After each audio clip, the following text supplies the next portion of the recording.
So we're back to next week's Midrash tonight, where we take a look at some of the Midrashic sources that are talking about the parsha that we just read at Mincha. So we had Mishpatim this week, and next week is Terumah, the giving of gifts for the Mishkan, for the sanctuary in the desert.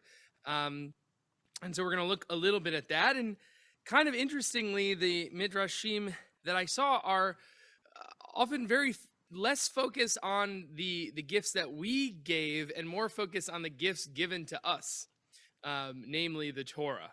So you'll see sort of how the Midrashist kind of turns our gifts on its head and wants to concentrate on the major gift, kind of the the ideal gift being the Torah, in comparison to also our lovely gifts to the Mishkan. So I'll pass these out for you. One sec.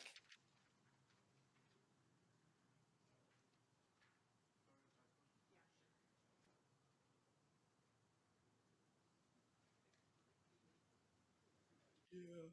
Thanks, Peanut Gallery. I guess now I know how it feels. Okay, so as we're passing these sheets around, we'll just start with what we just read, which is just the first couple lines of Terumah to give us a little framing. And oftentimes, a lot of the Midrashim, especially the Amoraic Midrashim, the ones written by folks in Bavel and Eretz Israel around the 600s CE, they often are going to focus a lot on the first line of the Torah portion, and they'll do all sorts of midrashim, all sorts of different interpretations based on this first line. So this is no different. So the verses say, "Vayidaber Adonai el Moshe lemor, daber el bnei Yisrael, vayichu li truma me'et kol ish asher yidvenu libo tichu et trumati." Right. So God spoke to Moses saying, "Speak to the people of Israel and have them take for me a gift," literally singular gift, but I think implied plural gifts, from every person whose heart is generous, who feels so inclined to do so. Take my gifts, right?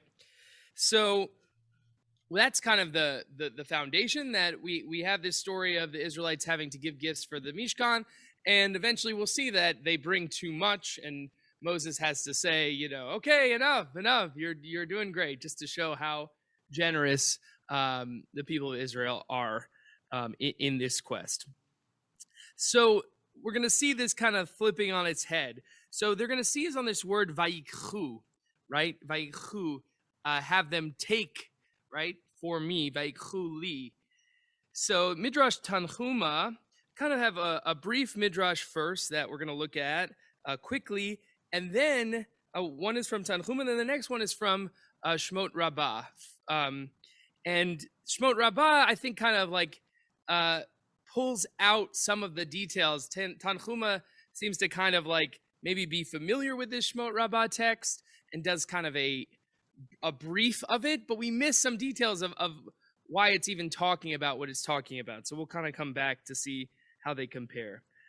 Okay, so it says, "Vayichu li truma, zesha mar katuv, ki lekach tov natati lachem," right? And we may be familiar with that from putting the Torah away. Oftentimes that's sung. Ki lekach tov natati lachem. Right? Torati al tazovu being the next line. So, "For I have given you a good possession, do not forsake my teaching," right, is the following line. Torati al tazovu. So it says, Rabbi Shimon ben Lakish, Amar Rabbi Shimon ben Lakish, "Shnei pirak matotin omdin ze im ze, echad biyado metachsa, ve'echad biyado pilpilin." All right, so we have, Rabbi Shimon has explained this verse with this kind of parable. He says, once there were two merchants who were traveling together. One of them held a bolt of silk material in his hand, while the other held some pepper. They said to each other, "Let us exchange our merchandise." One took the pepper, and the other took the silk. what one of them had previously owned was no longer his, and that which the other had owned was likewise no longer his. Okay, and here's where we get the point.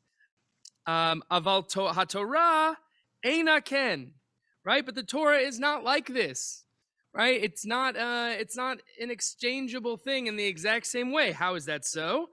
Ze shoneh seder zeraim v'ze shoneh seder moed. Hishnu ze lazeh nimsa biyad ze shnaim ubiyad ze shnaim. Right? So if one person learns tractate zeraim, right, the tractate of seeds, of farming law, and the other one learns the tractate of the holidays, right? This is, I think, Mishnah, the whole section of Mishnah on holidays. If they teach it one to the other, we find that one of them knows both and the other one knows both, right? So it's not a commodity in the same way that you can trade some kind of resource to the other person. It's a kind of free resource. I can have it and you can have it at the same time. So that's the special gift of the Torah. And then so it ends, truly, is there any merchandise more valuable than this? Therefore, ki lekach tov natati lachem. Therefore, that's the meaning of I give you a good possession, right? So the Midrash is taking this root, lakach, right? The possession, the thing that you take, right? Which is exactly what God says for the Israelites, that they should take for themselves gifts and to get for me, right? That they're going to take it in their hands to dedicate as gifts for the Mishkan. And simultaneously, God has given us a good gift, and they're kind of comparing the very nice gifts that we gave to dedicate to God, and God gives right back, but gives a gift that is even beyond the material things that the Israelites were able to dedicate, because it's a gift that's not material. It can belong to all of us at the same time. Any thoughts or questions so far about this Midrash? Why maybe the Midrash decides to talk about the Torah and not about the gifts that we gave? Any thoughts on that? Yes. Sure. If you have a different question, go ahead.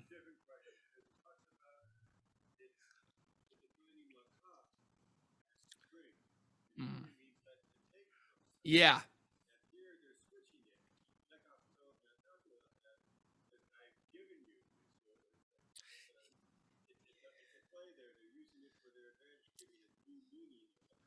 Right. So we were saying that remind me your first name? Alan. Thank you, Alan. Forgive me on that one. So Alan was saying that that usually the way that it's translated is you'll bring for me gifts, right? But the word is actually you'll take for me gifts, which is usually more of the receiving end, as we see in something like lekach tov, right? The possession is actually something that we're giving away, and so that I think that's spot on. That they're playing on the fact that of this strange word for giving is actually taking. So there must be, I think they're seeing in this, there must be some kind of connection with the fact that the Torah is this thing that we received, and then in like some way we're giving back all that we can, which is possessions, not something as good as the Torah. Yes, Alan.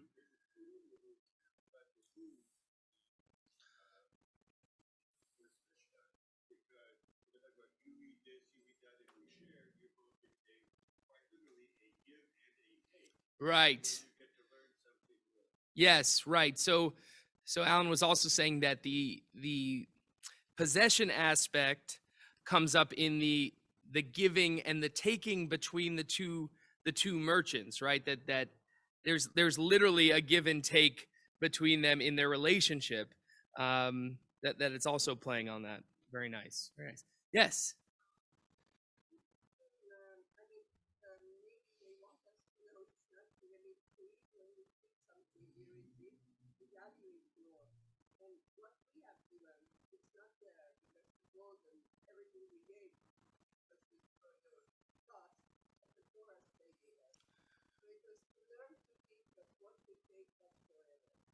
Interesting. Right.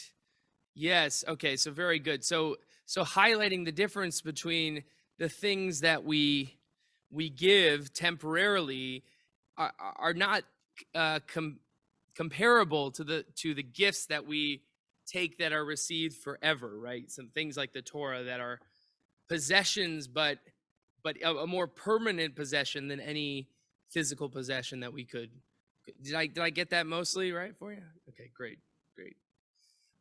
Cool. So let's continue on with what Shmot Rabbah does with this text and how it's similar and different. And we'll maybe there's a really great conclusion to it. So look out for that. So Shmot Rabbah says, "And they shall bring me gifts like chuli truma hadahu dichtiv."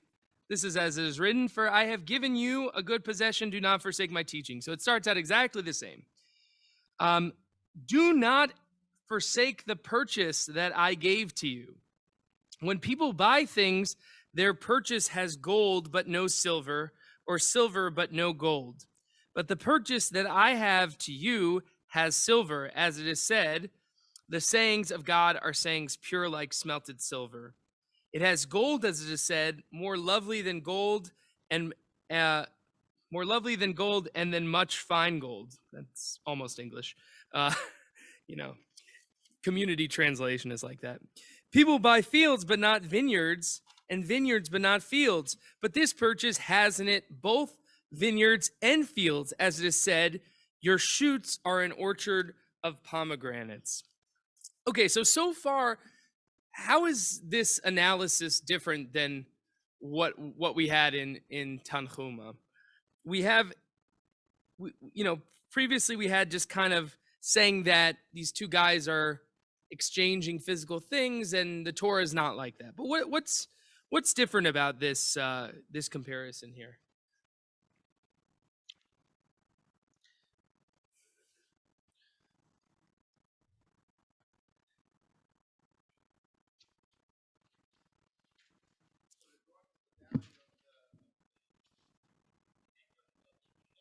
Yeah. Right. So we're not talking about the exchange, but the value of what's exchanged. Very good.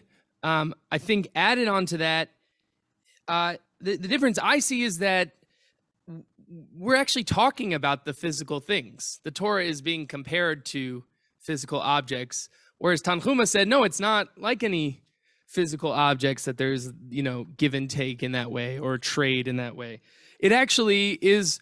The best we can do is compare it to physical objects, right? It has gold in it, but it has everything that a physical object could have, right? Usually individual things only have one thing or the other. The Torah actually has a whole collection of these physical qualities of valuable, beautiful things. So I think it's a little different. It's like actually clinging a little bit more towards the physical. And I think also the line that we didn't read from the first verses of this parsha continues on and says, "Bring to me gold and silver and copper and all these different colored linens and things like that." So I think there's a little reference to the gifts that the Israelites gave, and the Torah has all of those qualities, not just one, not just bringing gold, not just bringing silver, but everything that you need, and even extends to fields and vineyards. Great. Any other thoughts, questions so far? Keep rolling. Okay. So the next part. Yesh lecha adam lokeach mikach uvenei adam einan yodin mahu. Okay, so this is an interesting section. Someone makes a purchase and others do not know what it is.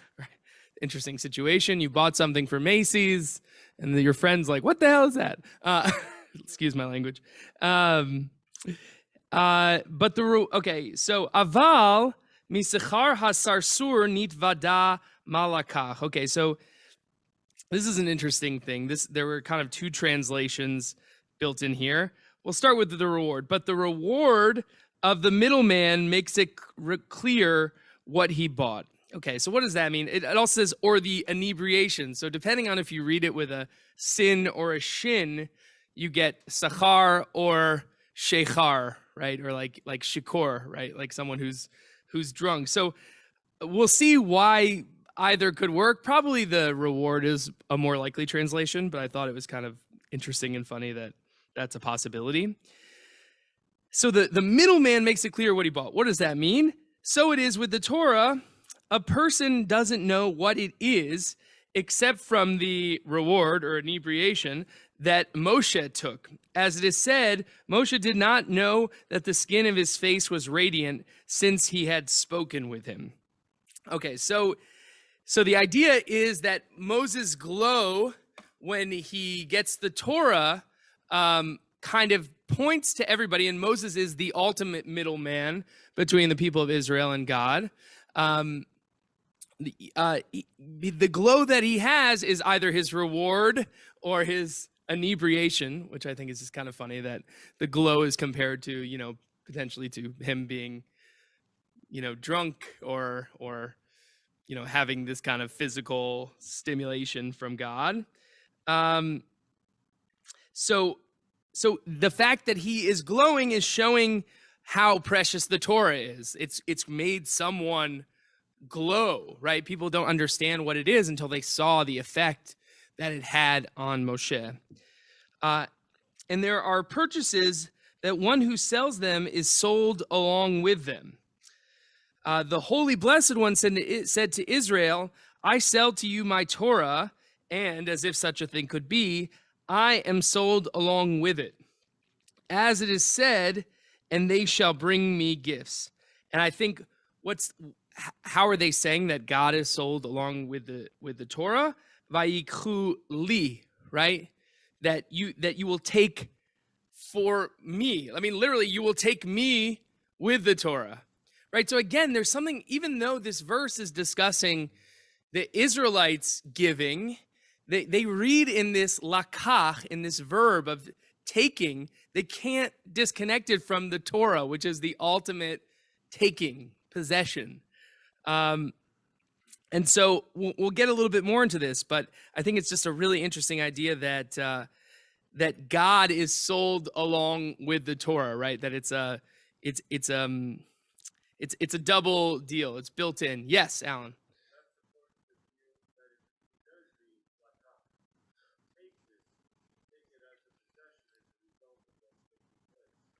Right.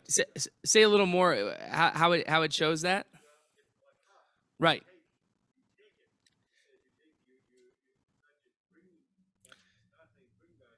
Yeah.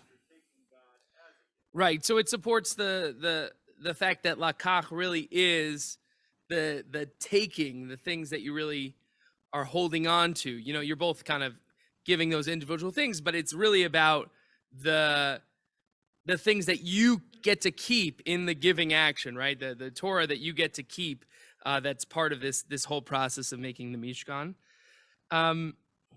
Okay, any other? Yes. Yeah.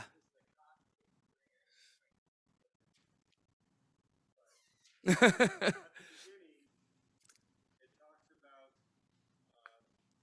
we're getting some clarification.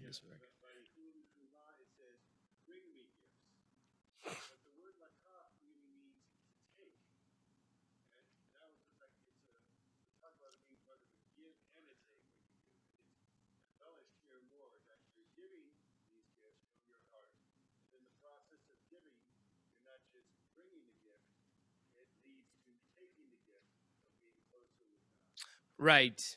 So in the process of giving something, you actually get to take something out of it. It's the kind of classic idea that, the person who gives also receives some kind of good feeling or feeling of doing what's right. That within giving there is a taking that is more permanent than the thing that you just gave away. That you'll always remember that you gave that thing. Right. Okay, so yeah, it's complicated. Don't get me wrong, right? The whole thing is based on the weirdness of something that clearly it seems like they're bringing, but the verb just says taking, and the taking is for the rabbis.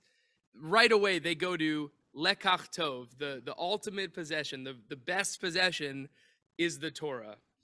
Okay, so let's continue. So we have another mashal, another parable. Of course, it's to a king. When we have parables, they're often to a king. So this is similar to a king who had only one daughter.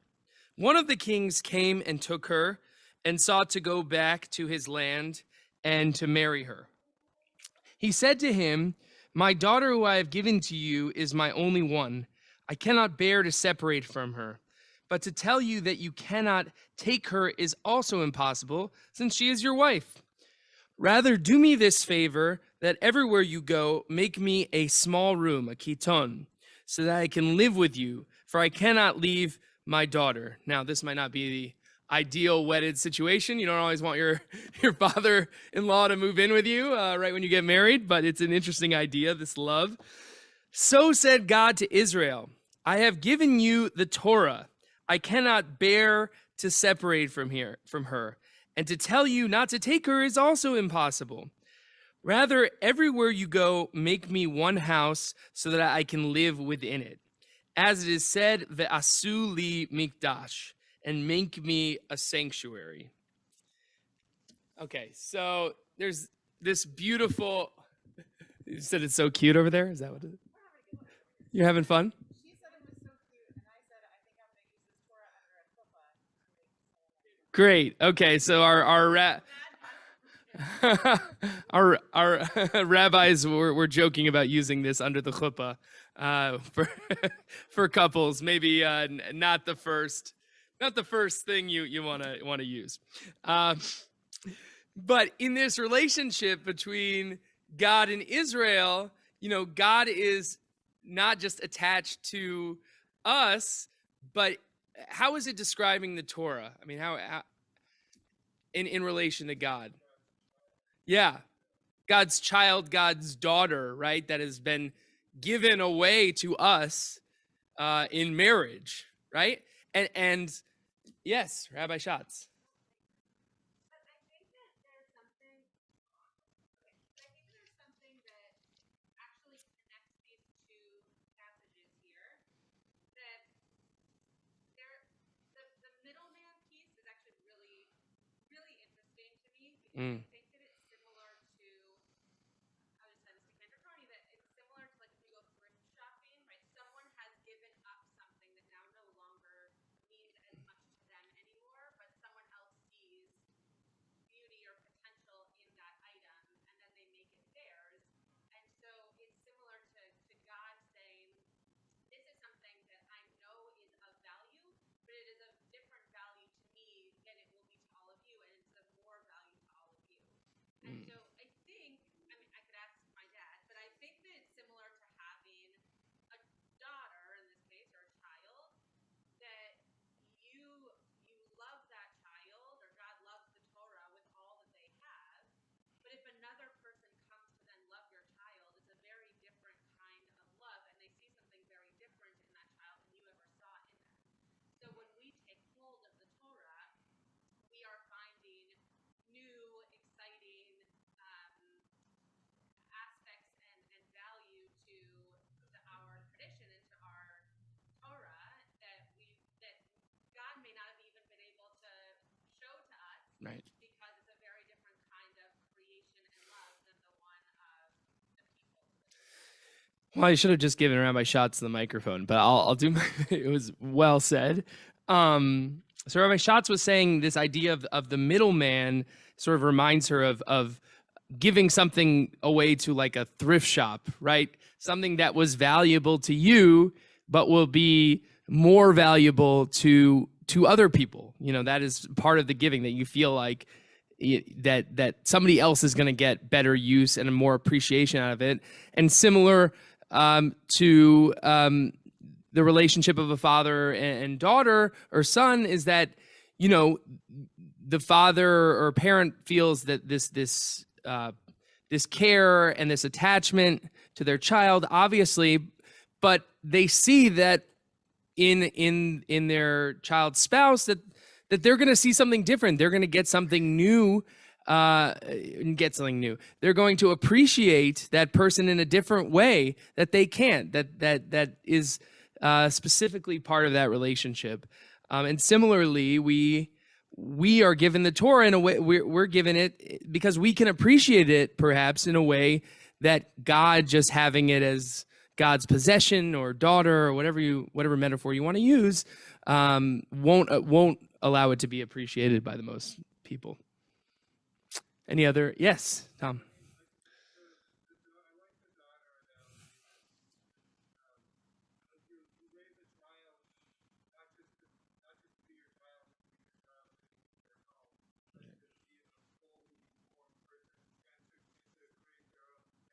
Mm.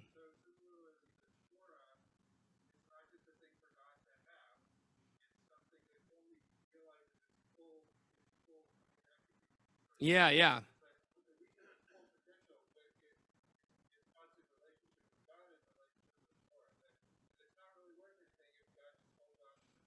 Right.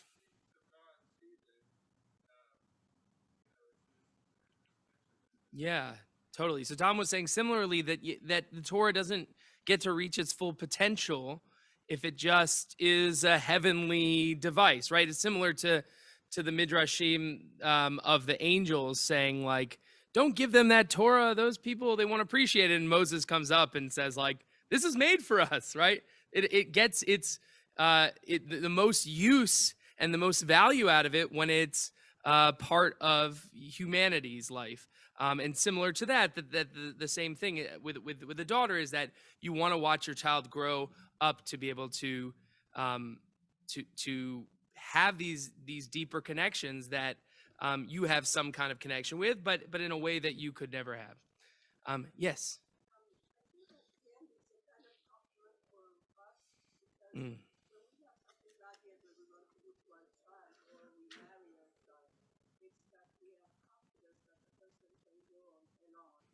Mm.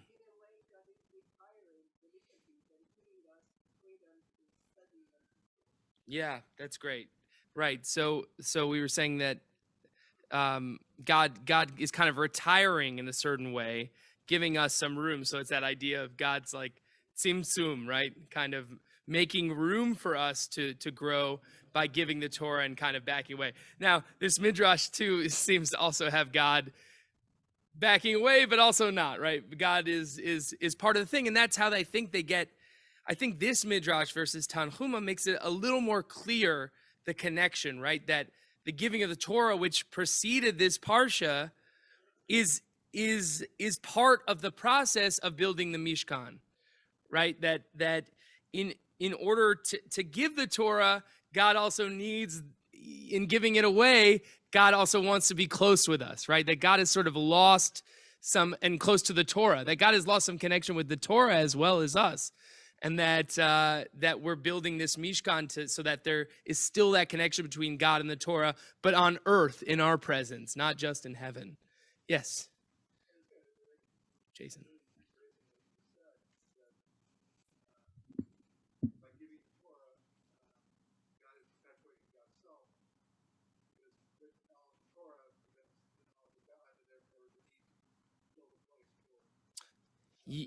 Right, great. So Jason was saying that in giving the Torah, God is perpetuating, God's belief in God, right? The teaching of God, and needs this place for that, for God's presence to be there and to come to life. And I think there's just this connection of that God has this connection to us, but also God is part of the Torah. And this space that we're creating in the Midrash's idea is a space so that closeness between God and teaching and the propagation that it represents of God's law are still close together, but not in heaven, and very much in our presence.